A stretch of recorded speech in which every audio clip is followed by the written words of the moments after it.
The open discussion of disclosure has finally reached legacy media and the masses. But it's no longer of UFOs and ETs, it's now UAPs and NHI, unidentified aerial phenomena and non-human intelligence. Words matter. So is the nomenclature and sudden timing of all this a sign that something is slightly amiss or even suspect?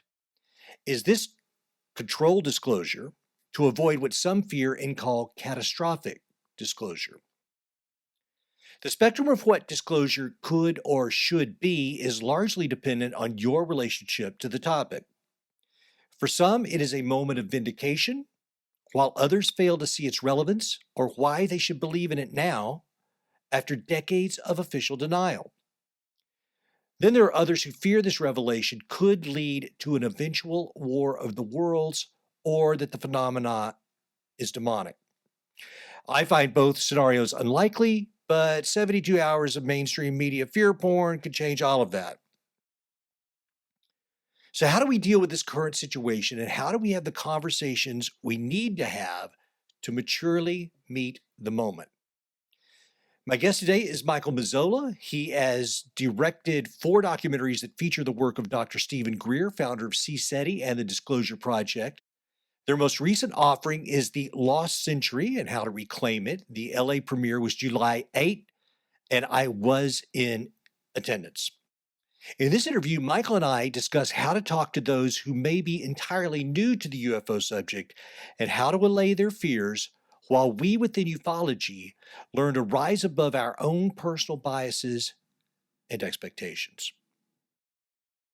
So, ladies and gentlemen, thank you for joining us today. I'm speaking with Michael Mazzola. He has collaborated with Stephen Greer on 4 different films, most recently The Lost Century and How We Reclaim It. I was at the premiere just a couple of weeks ago here in LA, and I'm appreciative of Michael joining us today.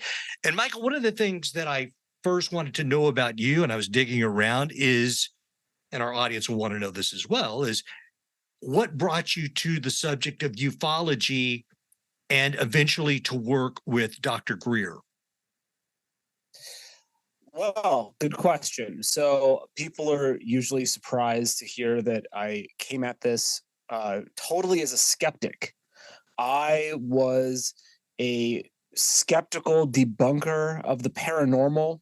I thought it was immoral to spread pseudoscience and conspiracy theories. And I didn't just not believe, but I was hostile towards it.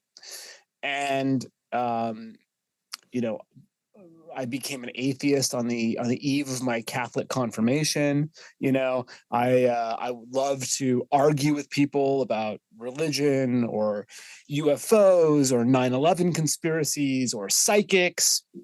And my heroes were people like Michael Shermer and James Randi, the amazing Randi, who famously humiliated psychics on television. So, and I thought I was just the smartest guy in the room. I was so arrogant and condescending. So I eventually started looking at arguments against my position, not because I thought I was wrong, but because I wanted to be able to defeat any argument that came my way. And when I really did that, I realized that my position totally collapsed, and that I had been arguing against straw men. And I realized that people like Michael Shermer, possibly, and definitely people like James Randi, were bad faith actors. They were not arguing in good faith. They were arguing against straw men. They were totally misrepresenting the other side. And, they have this motto, the skeptic's motto is extraordinary claims require extraordinary evidence. Well, the extraordinary evidence is there, and I was horrified because, like I said, I didn't want this to be true. I had skeptic friends of mine who said, "Oh, I wish I could believe in fill in the blank, in UFOs and whatever, but there's just not enough evidence." And I would say, why? I'm glad it's not real. You know, why would you want this to be real? I'm so happy to live in a universe where none of this stuff is real. So then after my, my conversion, I had to ask myself why I felt that way. And the answer that came to me is, well, if this stuff is true, you have to take responsibility for it, right? If we're living in a cold, dead, impersonal universe, then I'm just a victim of circumstance. I don't have to take responsibility for my thoughts, the energy that I'm putting out into the world. If there's a UFO cover up, I have to do something about that, right? And so, fast forward, and I got into this in a big way and made Unacknowledged, which was the first film with Stephen Greer, and then I started. Michael, may I interject? I was just Sure. going to ask, because I just watched Unacknowledged just a couple of days ago. How long before Unacknowledged was your transformation from skeptic to a person who's more open? About 5 years. Okay. 5-6 years. Yeah. 5 or 6 Okay. years. And, so then I started having a completely different kind of conversation with people, where now I was the one talking to skeptics all the time and trying to convince them, right? And so I would say, okay, well, what criteria would convince you, right? What is the burden of proof? Hypothetically, just hypothetically, what if we had an astronaut who walked on the moon come forward and say, it's real, they're visiting Earth, the government's covering it up, the government has crashed UFOs and dead bodies? What if we had a bunch of, again, hypothetically, senior military, FAA, and intelligence officials hold a press conference and admit to their participation in a UFO cover-up? What if the CIA published thousands of documents on their website outlining the cover-up? Then would you believe? And invariably, they would always say, oh, well, yeah, of course, then I would believe. And then I'd say, well, great, all of that has happened. Let me show you. And they'd say, no, that doesn't prove anything, right? And so if this was really about data, if this was about evidence, right? And this field has always kind of operated as, if we could just have, an official acknowledgement or one more photograph or one more explosive witness, then we could, convince the skeptics. And I don't think that's true. I think if it was really about evidence, everyone would be on the same page because the evidence is completely overwhelming. It's because if this stuff is real, you're actually asking a lot of people. There's a lot of responsibility you have to take. If the government's lying to you about all this stuff, and if the media is an instrument through which the state lies to you, then we can't just be passive recipients of information anymore. It's hard work to really scrutinize every piece. I mean, it's exhausting. Like, we all have to become professional fact checkers. No one wants to do that. It's a massive amount of my time spent just scrutinizing everything that I hear, right? So no one wants to do that. No one wants to become one of these crazy people who's talking about UFOs, right? No one wants to stick their neck out, So I think that's really what it's about. That's what was holding me back when I was a skeptic, and I think that's what's holding everybody else back. I think that's reasonable. Yeah. I think that's reasonable. I feel that from people in my own life. And for me, I always suspected that this was true from a young age. And I'm not saying I'm right or anything. That was just my innate feeling towards it, but I've caught a lot of shit for it. And sometimes when I talk to people on the other sides of all these issues, not just UFOs, but many of these things, you mentioned 9/11, there's a lot of things. And it's much easier, just the quickest way is, it's just easier to be a skeptic on so many levels.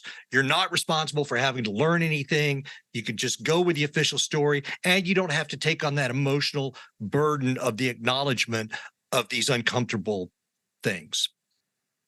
That is such an important point. That is such a massive point. Is the grief that you experience over the death of your worldview, and realizing what a scary world it actually is. On the face of it, I would argue now, having spent some more time in this and having matured a little bit, that we shouldn't be, pulling our hair out and freaking out over the Agreed. cover up and all that. But that's what everybody goes through, right? Including me. When I woke up to all this, it was so overwhelming. It was so destabilizing. It was terrifying. It was depressing. And people have become suicidal. People have killed themselves getting into this. Not just people who are involved in the cover up, but people who are researchers. They become really, they develop substance. I've known people who, drink, and, it's how Yes. they cope with it.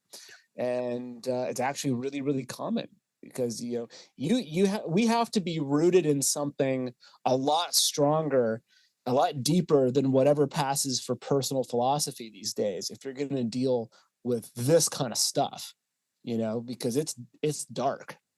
I saw an article a few days ago, and I thought that I had emailed it to myself so that I could bring it up in this conversation. Of course, now I cannot find it, but I believe it was on an NBC webpage.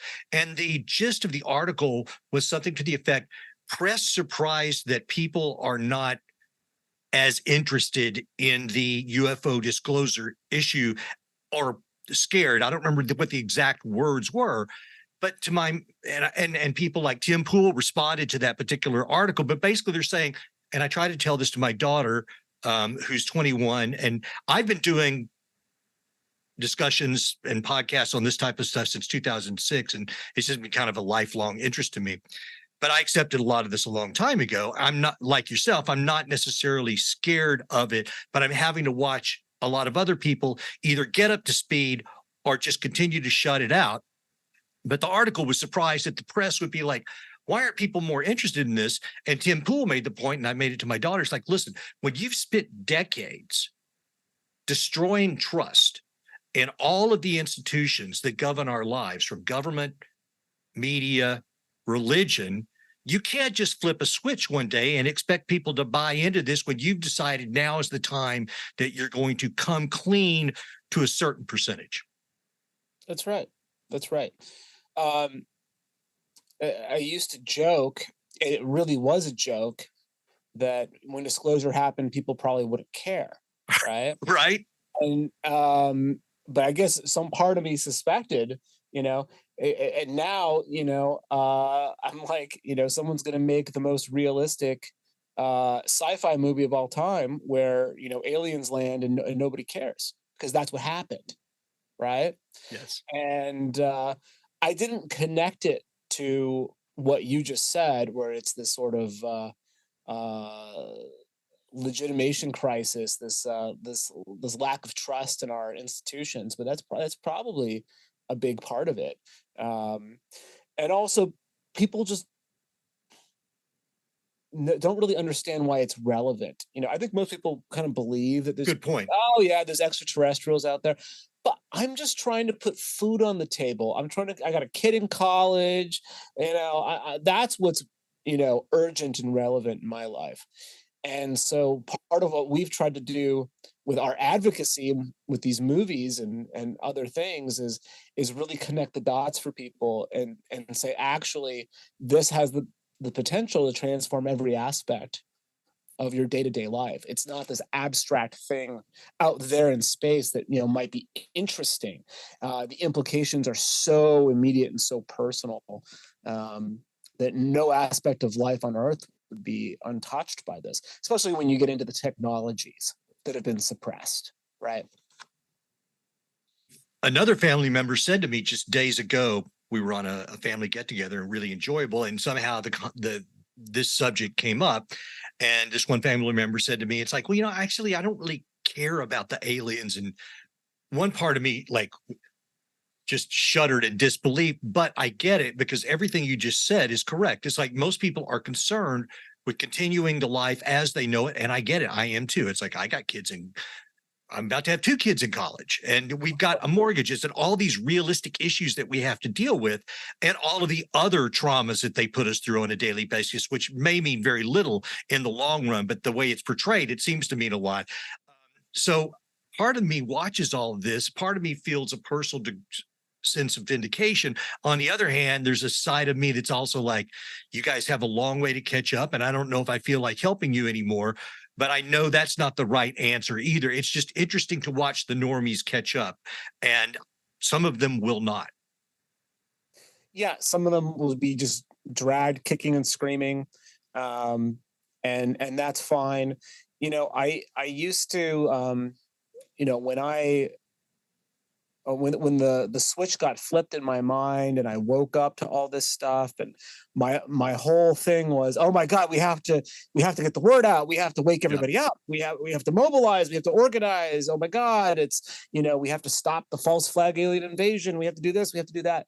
And so I made Unacknowledged. I was trying to get the word out, and I was really coming from this place of, we have to build a consensus. We have to wake people up. And now, people come up to me all the time with that same sense of like fear and urgency, and so mission oriented, and like, what can I do? What can I do to help? And I give them now probably the most disappointing answers. I tell them, you should do mushrooms and LSD and learn to meditate. Because and I get these like bizarre looks. They're like, wait, what? Really? That's what you're telling me to do? I have gone on my own sort of journey and transformation over the last 7 years, 7.5, 8 years doing this with Greer, where I really went from this sort of place of fear and desperation, to really realizing that, that old, I think it was Gandhi quote, be the change you want to see in the world, is not just a bumper sticker. It's actually the key to the whole thing. And, none of us can individually have really much of an impact, just through sheer brute force effort of pushing against this behemoth. But when we understand the power of our collective consciousness and the frequency that we're putting out into the world, and then that's where our real power is, and that it's so easy to get upset and to focus outward on problems and try to attack those problems in the way that humans have always tried to attack problems. And it's actually really hard to actually sit quietly with yourself and work on your own bullshit, and work on your own frequency and vibration and your own consciousness. That's really the key to actually changing all of this. And we were talking about this in the movies, in Close Encounters of the Fifth Kind. We talk about the effect, but even when we made that and we're talking about higher consciousness, I wasn't walking the walk on that. I was still putting these ideas out there, but it was, we have to raise consciousness to defeat the bad guys, right? It was still this dialectic, this us versus them, this good versus evil. I still hadn't really let it in. I was kind of I don't want to say a fraud, but I wasn't walking the walk, right? And in the last few years, kind of COVID forced me to really develop a deep spiritual practice and realize, oh shit, I'm sorry, I'm swearing. I don't know if I'm go for it. Oh shit, that's really the key to all of this. That's really the key. So people come up to me and they're like, what can I do? What can I do? And I say, relax. Yep. Have you tried mushrooms? Have you tried psychedelics? Let me ask you this meditation course. Let me ask you this, because I thought about asking you, but you've already made the segue for me. So I'm going to ask you. So in full disclosure, I was one of those guys who was a little bit, I've been on the UFO thing since I was a kid, but I was the one who sometimes would be a little bit skeptical towards Greer's approach. And, but I just watched your CE5 movie and I was very touched by it. Now, which made me think, there's been this renewed interest in psychedelics in the last 5 to 7 years. I mean, you can't listen to a lot of the most popular podcasts out there without hearing about psychedelics. And I've used many psychedelics, again, full disclosure. But when they talk about things like using DMT and seeing those types of beings, entities, versus what the CE5 protocol is for contact of those types of entities, I think I understand what you're saying, which is the use of psychedelics expands our horizons, or our understanding of our place in the universe. I guess my question to you, though, is the use of psychedelics to meet these entities versus the CE5 protocol to meet extraterrestrial entities, is this one false? Or are they both legitimate? Does that make any sense? So that's a really good question. So I just want to put a disclaimer. Dr. Greer does not support the use of psychedelics. So I just want to put that out there. I figured that. I don't speak for him. I don't speak for the CE5 movement. I can speak from my own experience. Perfect. I personally have not had any contact experience through psychedelics. Mm-hmm. I recommend psychedelic use because it is, for me, the absolute key for dissolving opinion structures, ego, these stories that are running in our heads all the time. Stories about ourselves, stories about other people, stories about the UFO cover-up and how massive and intimidating and terrifying and depressing it is. That's also the point of meditation, right? Is to learn to quiet that part of our mind. So I have found a lot of effectiveness in both, right? Yes. I do an hour of meditation, hour to an hour and a half every single day. I do psychedelics. They've helped me tremendously. I know that most people aren't going to do an hour and a half of meditation. And really, if you're not doing an hour, the research shows you shouldn't even bother. I hate to say it, but that's just what the research shows. You're not getting any benefit. Like, the benefit kicks in around the 40-minute mark, right?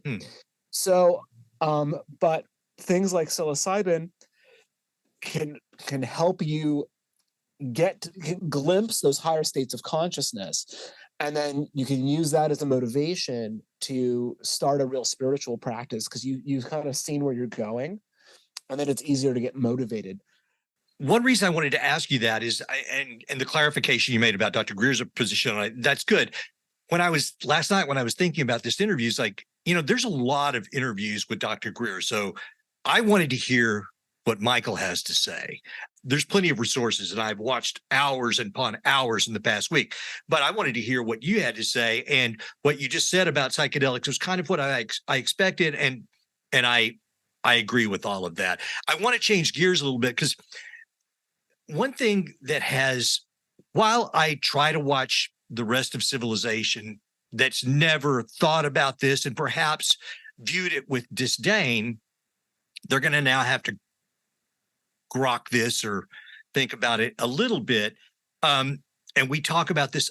There was an article today, and it was in The Hill. And the article was, if I could find the title of it, here we go.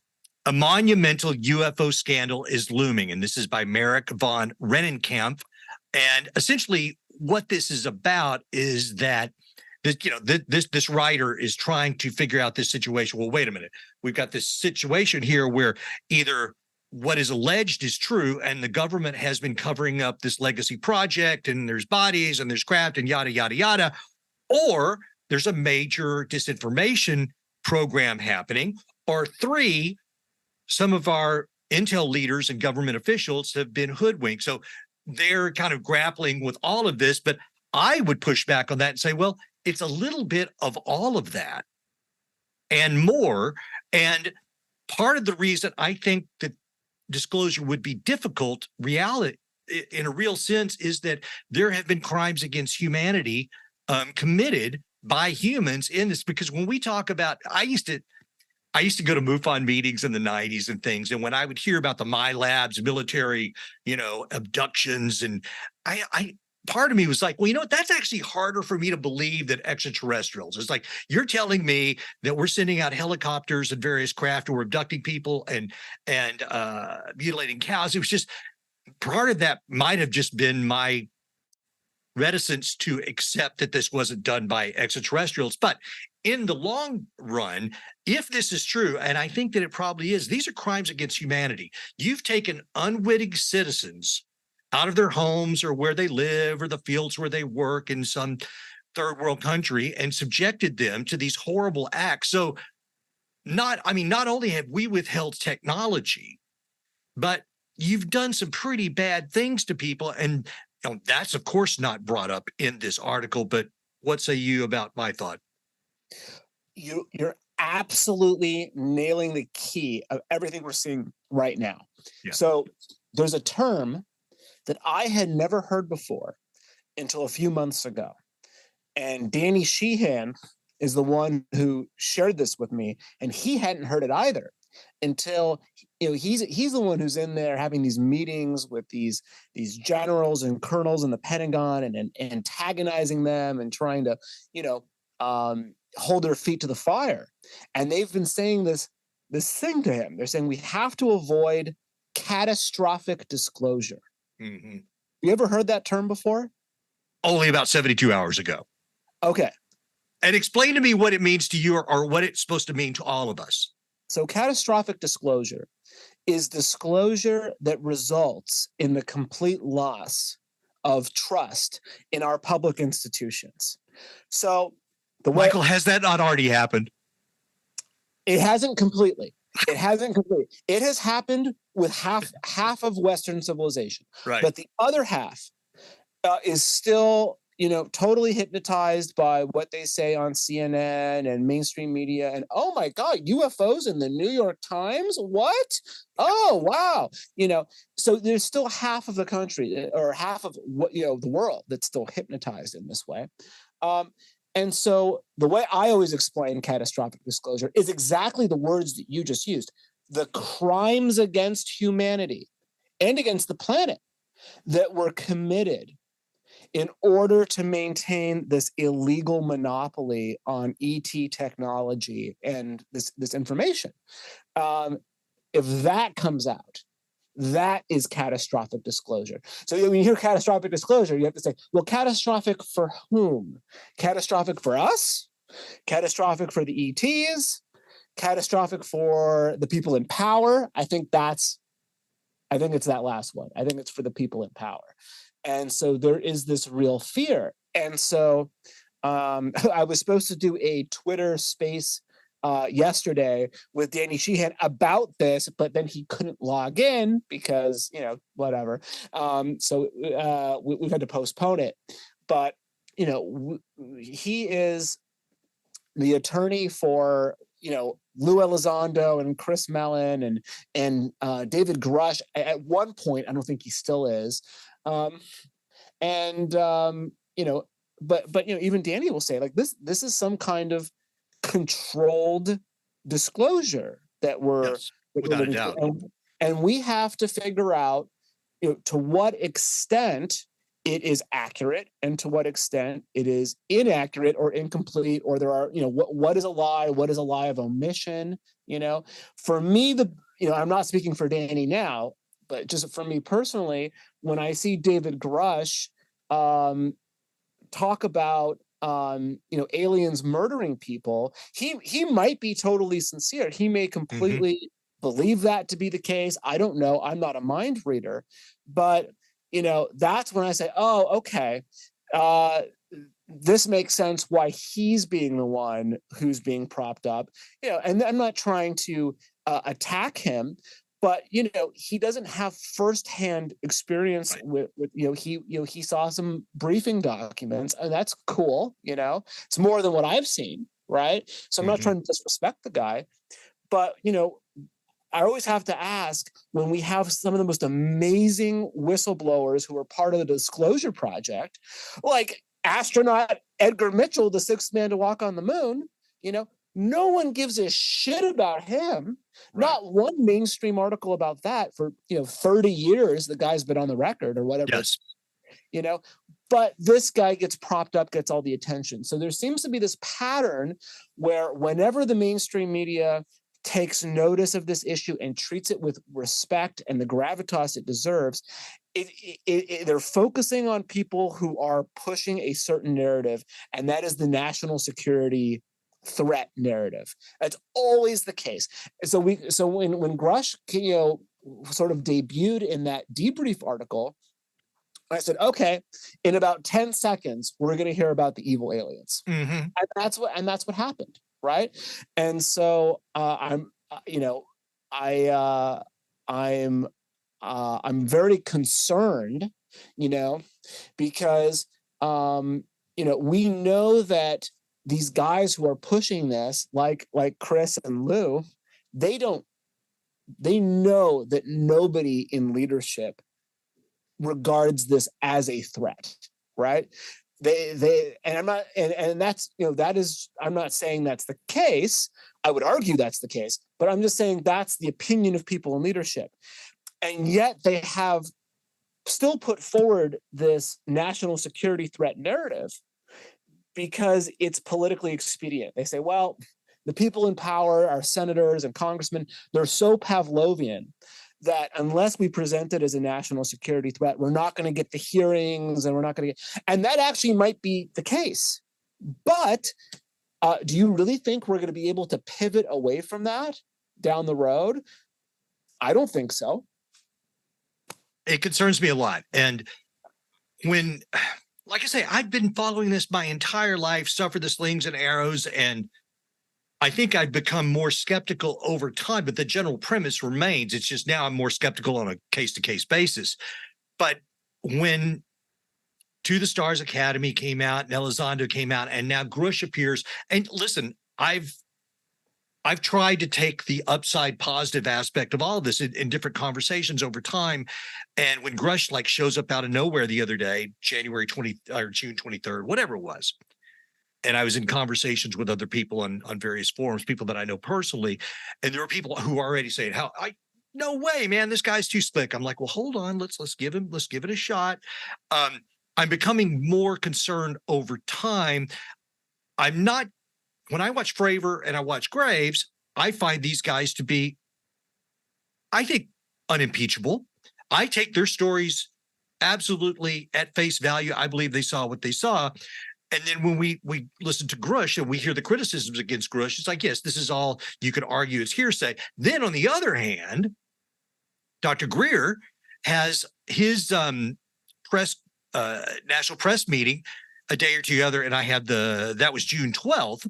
So right after Grush does his interview on News Nation, a day or so later, Greer has his event, and it's almost like we're watching two movies. On one movie, you have the David Grush /subcommittee /debrief /show.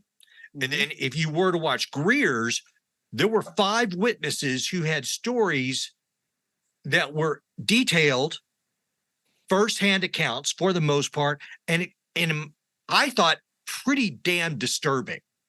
And you're not hearing anything about those witnesses. You're only hearing about Grush and Fravor and Graves. And I mean, no insult to Fravor and Graves on this, but what say you? Yeah, I mean, that's it's so weird to watch, the not just the mainstream media, which all of ufology will complain about, right? Yeah. But to watch ufology itself play these kinds of favorites, right? Yep. Because they say, oh no, anything associated with Greer is BS. Well, did you watch the press conference? You may not like Greer. Okay, fine. Take Greer out of it. Look at these guys. Look at Michael Herrera and DC Long and Eric Heckert, Colonel Heckert. These guys are amazing, right? And what's his name? Cigna. I mean, these guys, these stories totally chilled me to the bone. Big and I've time. been doing this for a long time. It takes a lot to shake me, right? I was like, holy right? And News Nation was there. I was there in person. News Nation was there filming. As far as I know, they've never shown one frame of any of that footage. And the whole UFO field has totally pretended that this never happened. Right. And, there's been, it's, ufology has always been divided. I always say that it's like high school, except Yes. when the mean girls spread a rumor about you, it's that you're a CIA agent, right? That's that's it. That's the difference. Mm-hmm. And yeah, I've always tried to take my personal feelings about certain personalities out of it, because someone who I don't like might actually have something valid to say, Yes. right? But it's become so tribal that people's heads, just their brains shut off when you mention Greer or Lou or whatever based on what camp they're in. Yes. And I used to be more guilty of that than I am now. Again, getting deeper into a spiritual practice has helped me get out of that dialectic where everyone who disagrees with me is my enemy, but it's still very frustrating to see that that's how this field operates, and they're definitely throwing the baby out with the bathwater. Let me move on to some other. Oh, another thing that surprised me. And maybe this gets to I need to open my mind a little bit. At first, I was a little freaked out. I was like, Richard Doty. Wow, Richard Doty's in the film. I'm like, I don't know what to think about this. And for people that don't know who Richard Doty is, there's a documentary called Mirage Men, but he had some very interesting things to say. And this gets back to our fake abductions. And he basically says, and I believe this is in it unacknowledged, he describes situations where there's a wing out of the 7602nd Air Intel wing out of Fort Belvoir, I think it is. He says, yeah, these are the people who do this. And I'll be honest, I don't know whether to believe that or not. But just speak to the Richard Doty thing for a second. Oh yeah, we've got so much shit for including Doty. Right? Yeah. And I totally get it, right? So we're totally aware of the issues with Doty, right? Professional admitted counterintelligence operative. So how can you believe anything that he says? Well, Greer has had so many. We're talking over 100 people, over the years who have not come forward but are talking to him behind the scenes, who've been telling him about the false flag alien invasion and about the fake abductions, right? So, Greer has 100 or so people who are on the record. For every one of those people, there's another 100 or 200 people behind the scenes who are talking to us who do not feel comfortable being seen on camera, being known, forward, right? So it's been Greer out there for years saying, this is what's going on, and you have to just trust me that these guys are telling me this. And so you either trust them or you don't, right? I've had this sort of privileged position where I've gotten to, hang out with Steve for 8 years. I've got to sit in on some of these meetings. I've been in his house, in his archives. I've spent probably 100 hours in his archives and going through files and all kinds of stuff. So I know he's telling the truth about this, but for the average person, it's like, well, why should I believe Steve? So everyone has to just make up their own mind. Well, Doty was the first person who was willing to say these things on camera. And when it was mostly Steve interviewing him, and I asked him a few questions at the end, but there was certain terminology, inside terminology, and also body language and reactions that Steve was looking for, because it's not like Steve doesn't know the issues with Doty, right?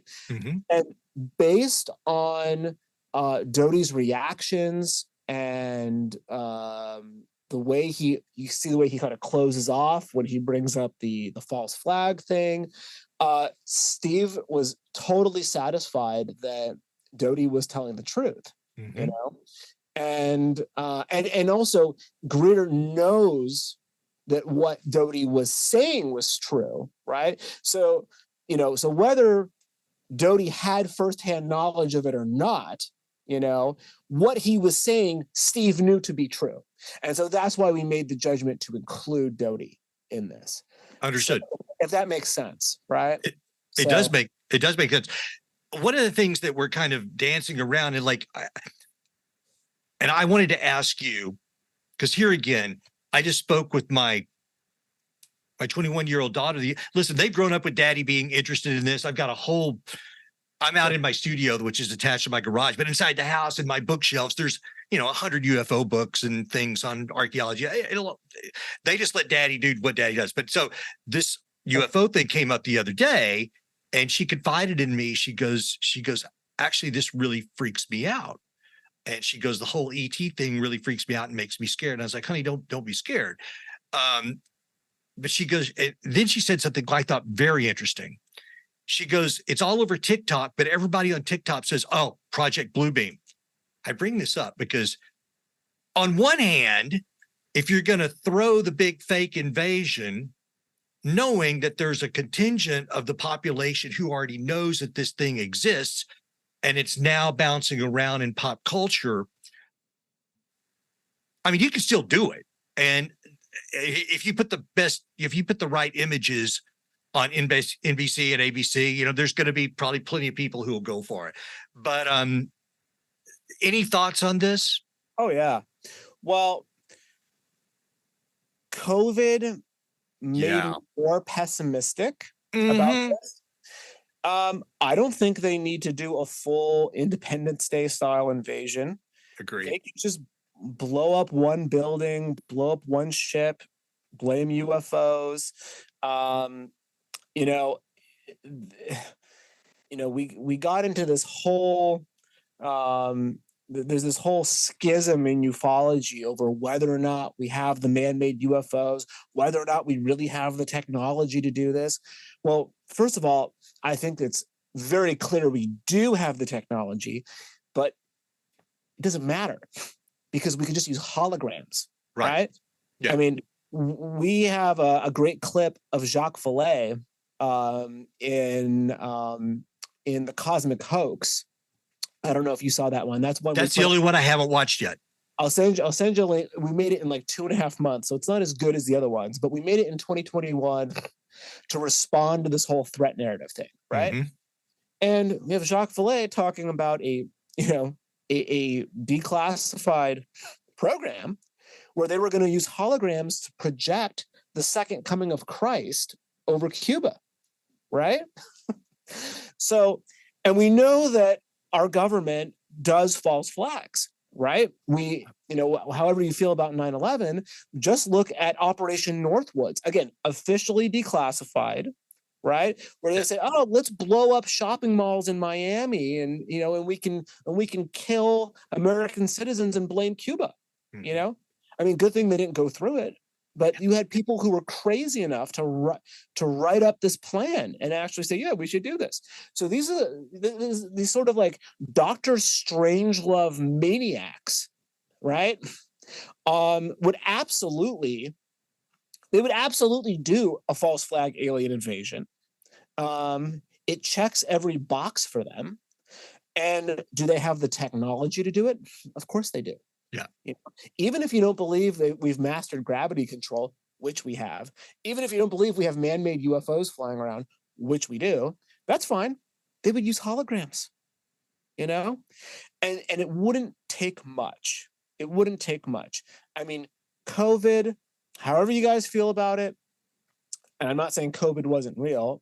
It almost killed me, but the abuses of power, I don't want to get into all of that, but they took over the world with a press conference. They damn sure did. All right, with a fucking press conference. Yep. That's all it took. So this made me way more pessimistic.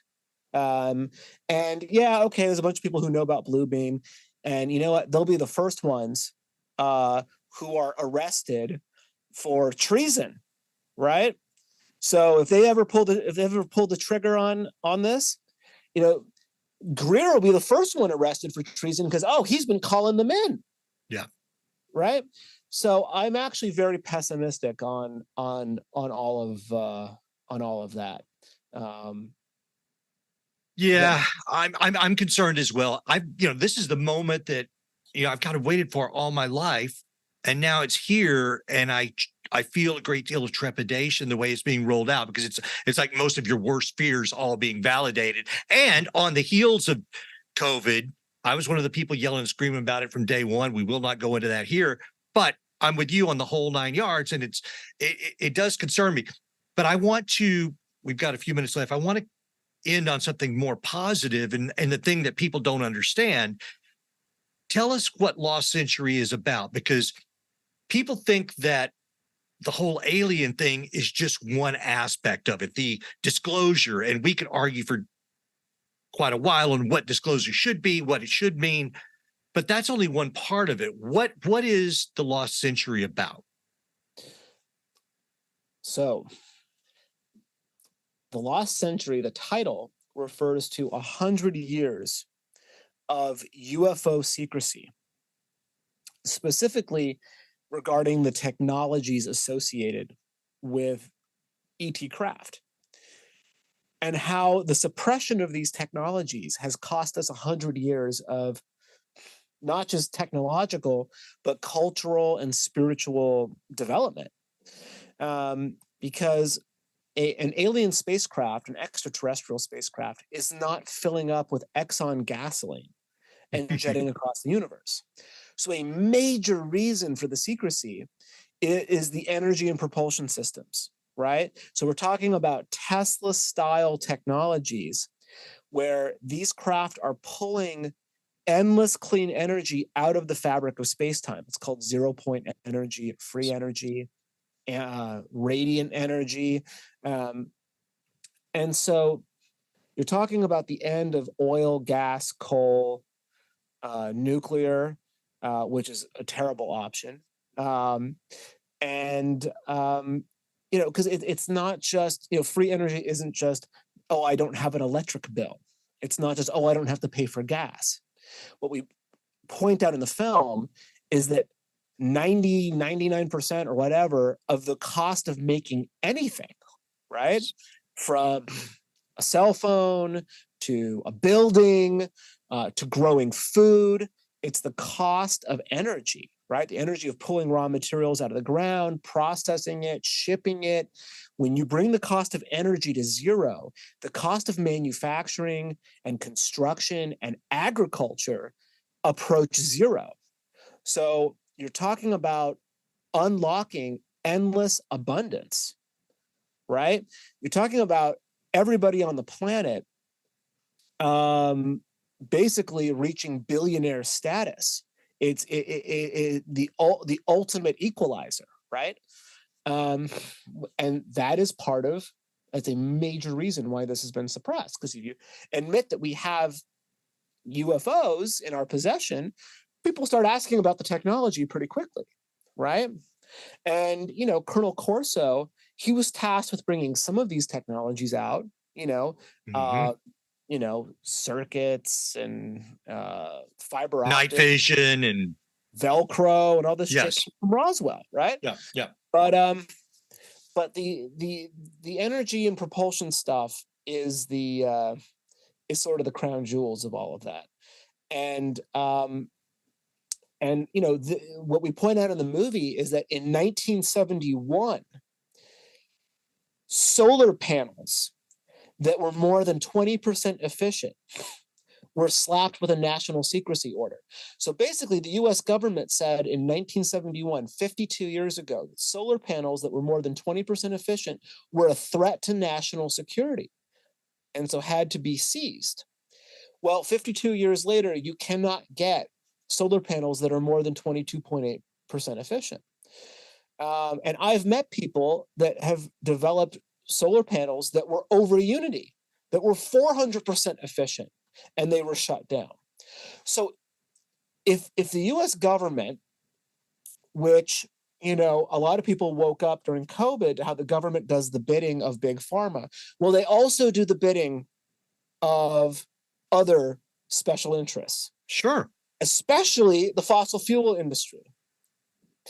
And probably more than anybody, because it's all the same people, right? People who own the fossil fuel industry, the same people who own the pharmaceutical companies. It's all the Right. same assholes, right?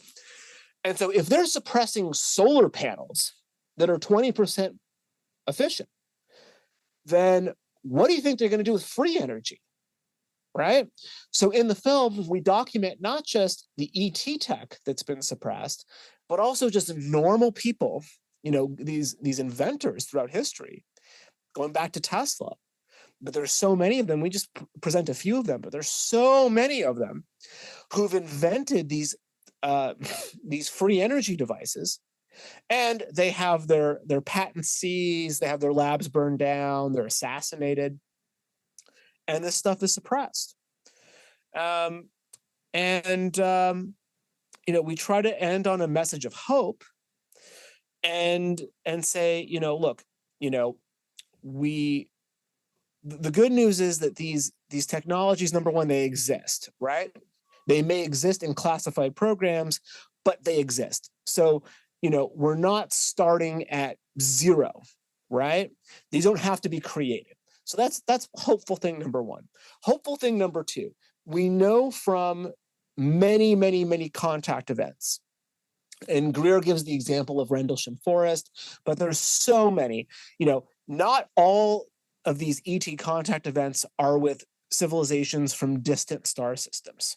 Some of them, some being the key word here, are time travelers. They're us hundreds of thousands of years in the future, coming back and saying, hey, you really need to get your shit together, because if you don't, we won't exist. And so it's a message of great hope, because that means that we did make it, because there's somebody coming back to help us, right?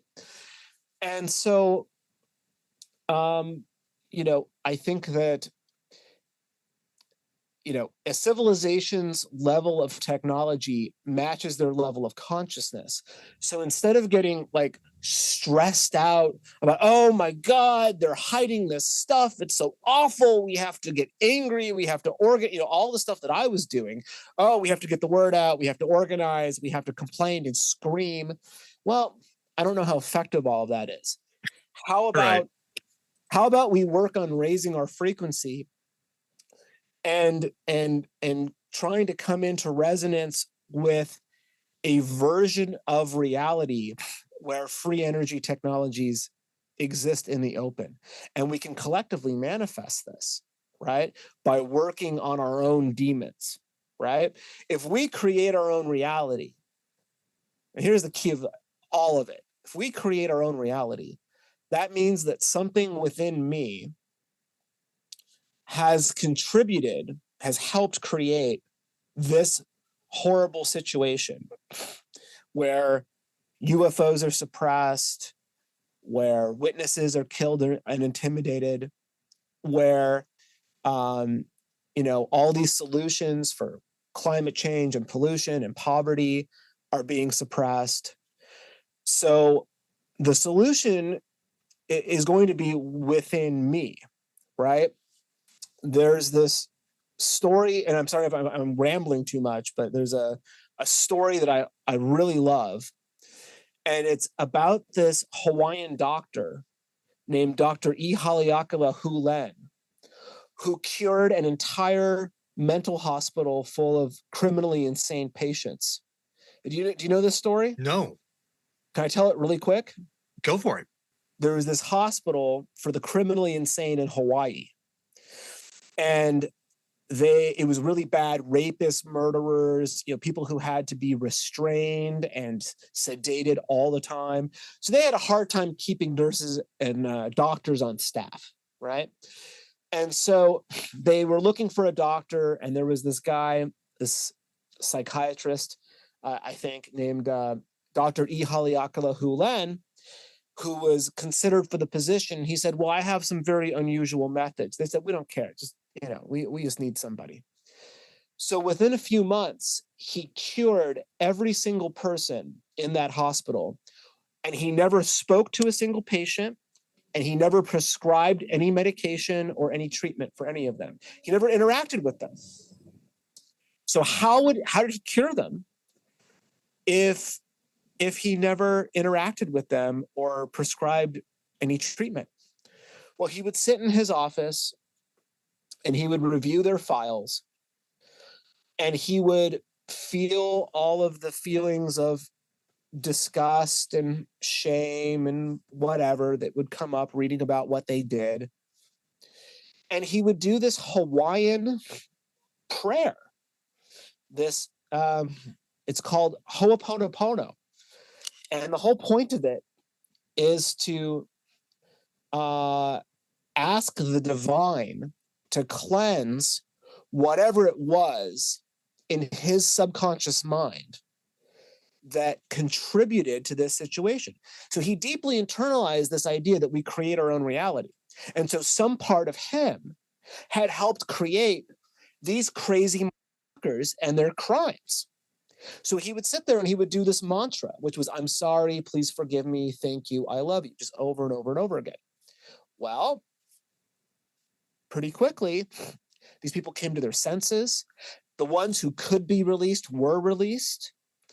And the others who couldn't be released, they still walked into court and took full responsibility for their crimes.